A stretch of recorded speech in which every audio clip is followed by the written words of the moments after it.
وانت قاعد كده بتقلب في الموبايل بتاعك، او انت قاعد كده بتتصفح في الواتساب بتاعك او في اي حاجه جوه التليفون، وفجاه كده ظهرت عندك رساله انه سوف يتم ايداع مبلغ عندك مثلا ب 1000 جنيه، ب 5000، ب 10000، ووصلك بعدها كود مكون من 4 أو 5 أرقام. تمام لحد هنا؟ بعد دقيقة أو اتنين لقيت في رقم غريب بيرن عليك بيقول لك يا فندم أنت كسبت معانا مثلا مكسب، أو في مثلا فلوس جاية لك على المحفظة بتاعتك، بس عايزين منك الكود المكون من 4 أو 5 أرقام اللي وصل لك دلوقتي. في ناس بتكون فاهمة الكلام ده وبتدي كلمتين أو تشتم الشخص اللي اتصل ده والكلام ده كله، لأنه معروف إنه نصاب وما ينفعش. وفي ناس وستات وبنات طيبة ما عندهاش خلفية عن الموضوع اللي زي ده.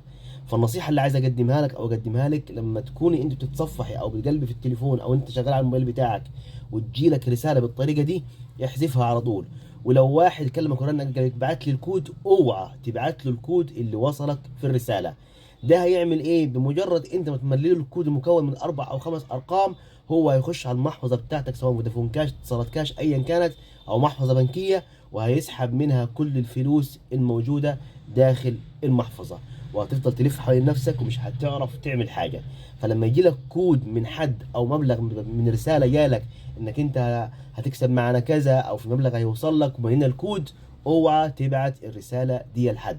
دي انا نصيحة بقولها ليك وبقولها ليكي، لانه كل يوم وارد عندنا في المحل مشاكل بنفس الطريقة دي، ولكن ما بيبقاش ليها حل. تحياتي ليك، بحبك في الله.